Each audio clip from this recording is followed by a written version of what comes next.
Hi everyone, my name is Farley, and welcome back to another episode of Dev Diaries. In our last D30 episode, we dove into the complexities and features within our FMS, aka the CNI-MU. Leaving where we left off, let's explore how to set up an actual flight plan and showcase what things you can expect to see in our cockpit's displays and HUD during flight. As with all our Dev Diaries, please note that everything you see here is still very much a work in progress. Without further delay, let's get into it. So here we are in the cockpit. First thing we can do to set up a route is first ensure that our nav radar is on one of the HDDs. Let's put it on HDD 1, which is how we would normally fly it. And once inputted, we can head over to our route page, active route 1 page here on the CNI-MU. We're at KVPS, Valparaiso, Florida.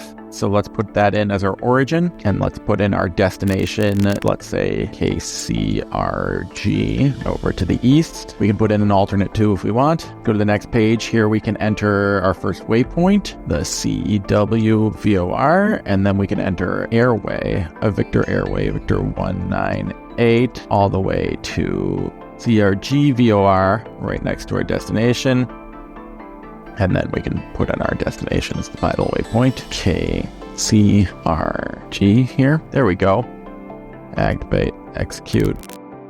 Once that's inputted, we can head over to our legs page to keep track of what waypoints are assigned to our flight path. So here we just have the routing, but all the intermediate waypoints on Victor 198 will show up on the leg page. So first we've got direct CEW, then we've got via Victor 198 to all the rest of our waypoints. We've got 6 pages of waypoints here. We can also go to our progress page, where normally we would have the legs page during cruise. We would have the legs page on one CNI-MU and then the progress page on the other one. So that covers how to build a custom flight plan route. Now that we have our flight plan, let's go a bit into our HUD. In its current configuration, it has every bit of information currently on display. You can see we have our basic attitude display here, our airspeed here, our altitude here, and our RMI. In the center, now we have our CDI. The angle of this bar represents our course. You also have your bank display, your bank pointer here, your horizon, and your pitch ladder. So this is the negative pitch, this is the positive pitch up here. And of course you have your heading up here. This little cross that you see dancing, that is actually our current track over the ground. And the reason it's dancing like that is because right now we have 0 ground speed, and so it doesn't know which way to point. This is true to the real aircraft. It actually does that. It dances at 0. So now a bit of exclusive in-flight footage for you. Now that we're in the sky, let's take a closer look at the HUD. There might seem like a lot of information currently displayed. Reason for this is the aircraft is actually designed to be flown with the HUD as the primary reference. So normally you would not have the PFD. Normally you fly exclusively from the HUD. So because it's the primary reference, there is almost nothing that you can't do from the HUD.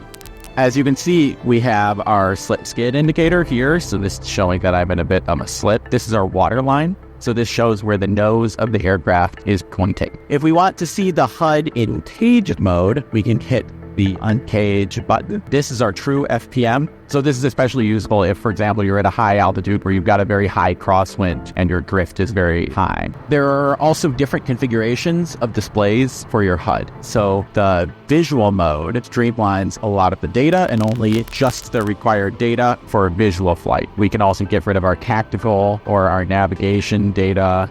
You can also hit the offside button. So for example, I'm in visual mode right now. My co-pilot is not. I can see whatever he's seeing by putting the offside button. Now let's go fly our flight plan. So let's make sure we're in nav mode and let's turn towards our first waypoint here. And our CDI is just about centered, so we can fly according to this. Now you can see as we approach our first waypoint, you can see that the waypoint itself actually pops up. We can actually see exactly where that VOR is. One thing we know you can't wait to try, the HUD can interface with various mission types. So with visual indicators for drop points, jump fronts, etc.